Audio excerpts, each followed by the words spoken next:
Hey guys, we're back. VIZOR TV. I'm VIZOR. And I'm Alistair. And we're here for Avatar: The Last Airbender, episode number 9. Episode number 9. So as always, guys, support the channel on Patreon. Check the links for full length and subscribe. So last episode, Avatar Roku. We got it, guys. I think it's Roku. We got it. I think it's Roku. Okay. I'm pretty sure it's Roku. Avatar Roku was a badass. He informed everybody. He informed Aang what to do. Everybody. Okay, Aang. He saved the day. We learned about the past with Sozin, man, this motherfucker. And Ozai's plan to use the comments he's trying to replicate what Sozin did 100 years ago and end the ongoing war once and for all. Yes, sir. And Zuko escaped. Commander Zhao was a fuckboy, and it was a really nice little end credit. Not end credit, but like the ending scene was, I think, like the most beautiful scene it was so I've beautiful. ever They're seen. all flying after such a hard battle. I think I liked it the most about it was just like there's no words were needed. No words were needed. I think that's what makes it special. That's very true. If they're talking like, I don't know, maybe, but with no words, and the moon's bright, and they're flying, and they're all consoling him. Consoling him. Condoning you. God damn it! Okay. You know what I mean? Yeah. So, man, like again, man, that episode was like probably one of our favorite episodes, and it was just so hyped, man. So. Yeah. Let's see. I'm pretty sure Aang's adventure to the North Pole continues. Episode 9. Here we go.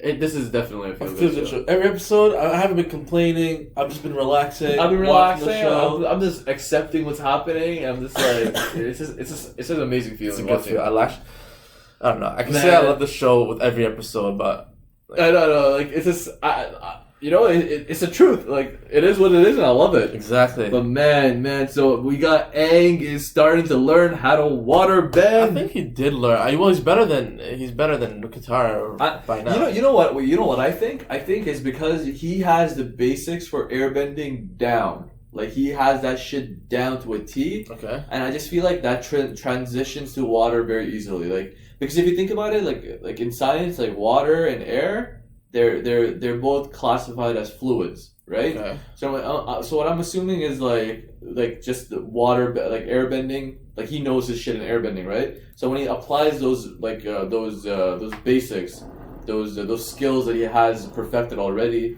and he just applies that to waterbending, like it's just gonna be a more smoother transition, right? It's interesting. And because he's born an airbender, he knows his airbending inside out. So and air is a fluid, water is a fluid. So he's just like, I feel like that transitions better into compared to if he's earthbending or if he's like firebending, it's gonna be the hardest, I feel, because these motherfuckers are creating fire from themselves. Like, I don't know how Aang's gonna do that. That's true. So far, Aang is manipulating what's available to him, but like even Earth shouldn't be maybe as bad because Earth is Earth, but like it might be harder because it's not a fluid. But like firebending, something like I want to see how do you master one thing? How do you master like water, and then master Earth? Because they're like two completely different things. Because one, you're manipulating the ground. Yes. Another, you're manipulating water.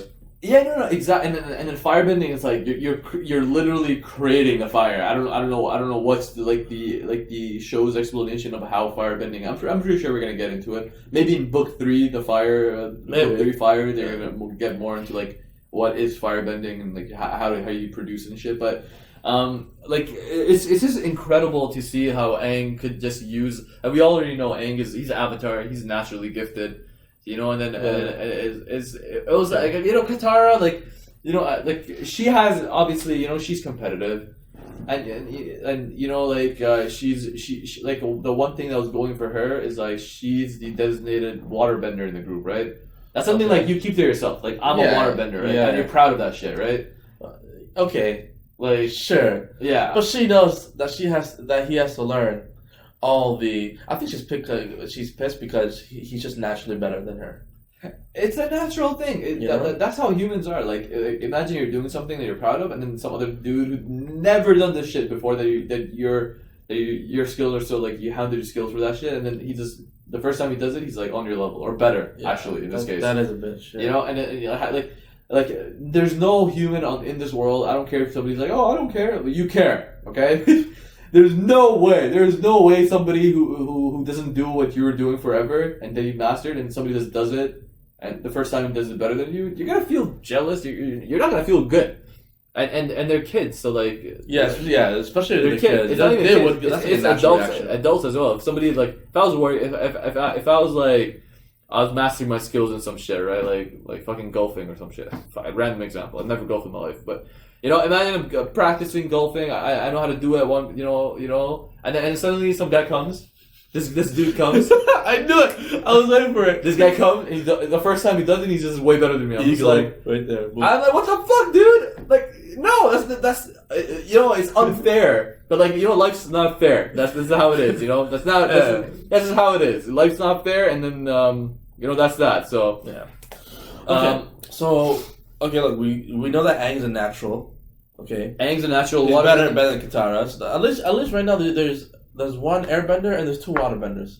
And as we can see, like when the ship was falling down, like they created that turbulent whirlpool, and that sort of like was changing the steering away from the danger. So it's gonna be useful, man. Like, and also you know how Katara was jealous, like I think she should know how Sokka felt when Sokka was kind of like just salty in the first few episodes about her waterbending and shit. Oh, yeah. Like, why didn't you waterbend? Why didn't you just do this? Because you know Sokka wasn't born with it. Yeah. So like I think Katara sort of like understood what Sokka felt. Do you have to be born with it?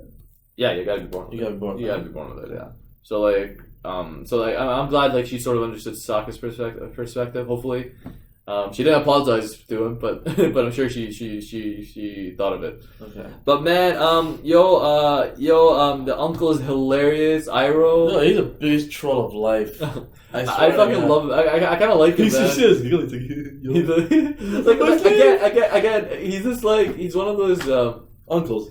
He takes Zuko seriously, but at the same time he doesn't, and it just makes him so lovable that way, you know. And Zuko's like this frustrated teenager, he's like, "Come on, what the hell, Uncle?" Yeah, he's like when the grandpa, the uncle was like, "What was in my sleeve?" And Zuko's like, he just took it and fucking threw it away. Oh my god. Oh man, I love the chemistry between Zuko and his uncle. It is, yeah. It's Dragon of the West. It's a good chemistry. I love it. But man, those pirates, man, they had what it was coming to them. You know, you steal something, hey man, if you steal from a pirate, it's okay. That's what I love in the show. Yeah. Like we always hear that shit, but man, like the pirates could fight. I'll give them that. The pirates they're could skilled fight. fighters. That is like random, like you know. They're you know, they're pirates. They have to be skilled to survive. I guess so. You know, as they say, it's like a high risk trade or whatever they call it. So man, you know, those pirates were sick. They protected Aang, and Sokka came through. He's like, yo, Aang's avatar. He played it smart. He played it smart. I like that. He created that like friction between them. Exactly. Yeah. So man, I really like that.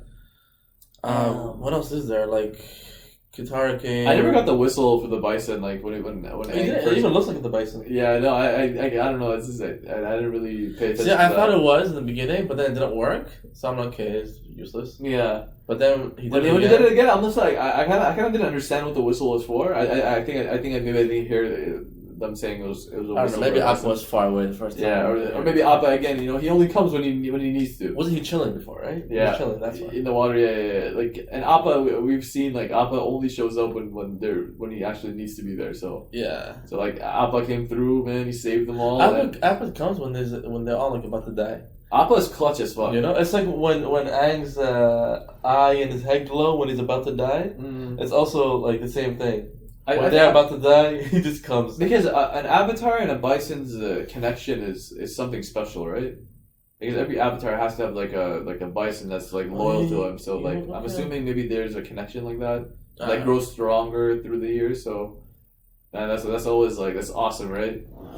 And Katara got her necklace back. Did she? I think she got it back. Right? Did she get it back? I don't know. She's like, if you want this, tell me where after. I don't know how Zuko knew that was her necklace. Maybe he saw her the first time, he recognized it. Maybe. Yeah, no, I think that's it. Yeah, he probably saw her like a couple of times and he recognized it. But I thought something was gonna happen. Like, oh, you have my necklace, and some feud happens. No. It's just like I just want to know if she got it back or not, or Zuko still has it. Because I like she's like, tell us where the other two are to Qatar. She's like, go drown in the river or some shit. It's like, get the fuck out of here. Yeah, okay, the Qatar are loyal, man. She ain't gonna fucking she ain't gonna snake her friends, man. Or she would never snake her friends. And her brother. What else did you get? That's all I got. What else did I get? I like how for bending is based off of the stances, like. It's like you gotta shift the weight of your body and with the flow of the stance to get it's it like going. You know what they're doing? It's so cool, man. It's so cool. They were doing Tai Chi. Tai Chi is? Like Tai Chi is like a meditative martial arts. Meditative? A meditative martial arts. That's what they call it. Really? Yeah. A meditative martial arts. Yeah, Tai Chi is more like for the inner something. I want to try that out. But meditative martial arts. Yeah. But anyways, those are like a similar stance that they were doing. Really? Yeah. But yeah, it's so cool. Like how bending is like you're literally bending your body. You know, like in a way. So like I love the word bending. I don't know why. It's just like it's like water bending, fire bending. You know, it's such a cool word to use in terms of combat. Now every time we see a water, like a glass of water, I'm just gonna be like. My mom goes in. What the fuck you doing? Nothing. Oh my god, it's hilarious. But yeah, good. So I liked it. And just talking about bending, I wonder if there's more different types of bending, you know, or is it just like 4 different types? So could he make something more like different elements? Like you know how lava lava is it's still something different. Like if somebody could do lava bending, you know. Or something like that. Oh, I see what you're saying. I got the idea from Roku. Like when he was shifting the lava, I'm like, oh, that looks like that's not fire technically. Lava's different, right? It's more molten and shit. But I don't know, man. I see what you're saying. I see what you're saying. Yeah. Maybe that's like the most extreme version of fire. Oh, okay. Yeah. And the more extreme version of water would be like a friggin' tsunami or some shit. I don't know. Or tsunami. Yeah. Wouldn't that mean maybe more towards air? Well, air would be like. A tornado. Like air would be a tornado. Tsunami could be a tsunami. A tsunami could be water. Earth would be an earthquake. Dude, if somebody knows their earth bending to the point they should be ruling the world, not the Fire Nation, man. Bro, the Fire Nation, can't they create the comets or some shit? I'm assuming that's how they created it. I have no idea what the comet is. They have to have some next level bending for that shit, right? So I don't know, dude. I don't know, man. So. I think that's all I got for this episode. Shout out to the cabbage guy who keeps losing his cabbages. So poor guy. I feel like he's gonna be a reoccurring character. He's always in that one frame. He's like, my cabbage, and then Aang just fucks it up. Oh man, I love that. That's priceless, man. So stay tuned for the MVP and flop segment.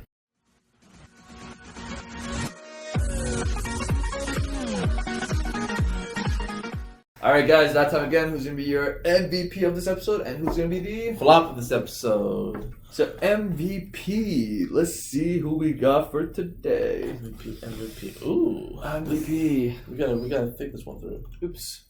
Okay. So man, there's Aang for doing his shit. Katara, probably not. It's because of her. Katara. We gotta give a shout out to Appa. For coming clutch. I don't know if it's a shadow or maybe actually. He might have actually been, but he's definitely nominee. We have Aang as well. I don't know about Aang. I mean, yeah, we learned that he learned fire, waterbending, but he didn't really man, yo, and then Sokka for creating that friction between the pirates and Zuko as well. Sokka's a good candidate as well. That's a good point, though. Yo, could it be Sokka? I'm leaning towards Sokka. Sokka's good, but I'm also leaning towards Appa, to be honest. But Aang sort of triggered it. Yeah, Aang triggered it. So he had that whistle. But Appa still is. It depends on him if he wants to come or not, right? Okay. If Appa was not in the picture, they all probably would have been killed by that fall. But then again, if Aang didn't whistle, maybe Appa wouldn't have come. But we've seen Appa come like without the whistle before. So it's not necessarily the whistle maybe helps him, but like I don't know, man. This was hard. Between Appa and Sokka. Zuko probably not. The Pirates guy probably not. It's got. I think I'm leaning towards Sokka or Appa. Huh. Sokka or Appa. By the way, guys, I know most of the times you guys probably don't agree with our MVP and flop, so like leave a comment below. Let us know. Let us know what you guys think. Obviously we're doing it on the spot, so we might not have much time to think about it. But like, you guys let us know if you agree or disagree with our MVPs and flops. You know what? I'm going with Appa, man. I was gonna go Sokka, but if I get the Appa, man, I think I'm gonna go Appa, bro. He came through. He saved the day. There was not much. He got his deserved rest today from all that shit he did last time. And okay, you know what? I give him that. You're right. And for the last episode, he kind of deserves a shout out for like all the dodging and shit, man. I think he has earned this MVP, and everything's done, man. So Appa will be our flying bison MVP of today's episode. You made us believe. Put clothes on our backs. You sacrificed for us. You the real MVP. Alright, guys, who's gonna be the flop today's episode? Everybody do the flop. Let's see. Okay, it could be Zuko for like why Zuko? Well, he didn't I think he could have played his cards better when the pirates he was playing his cards well, but like I felt like there was like he was so fixated on fighting the pirate where he let his main goal of Aang kind of escape. You know what I'm saying? Okay. But like I'm the same, and then the uncle Uncle didn't give a shit. Like Uncle's is awesome. The pirates as well. The pirates as well. They lost their scroll. Honestly, it could be the pirates. It could be the pirates, man. They lost their scroll and they lost the avatar that they had in possession with. And they're all pretty much got destroyed, Yeah. They all pretty much got destroyed. They're in the water, and then you know what? Yeah, man. I think the pirates. Like the pirates, even they should have played their card even better because they actually had that. They have experience to play the cards. Yeah, they should have played the cards better, man. And like they lost everything. So the pirates will be the flop of today's episode. So again, guys, thanks for tuning in for this episode. Check the link below. Support the channel on Patreon. Get the next few episodes there, and support the channel. And do not forget to like, comment, and subscribe. This is Alistair. VIZOR. Peace out.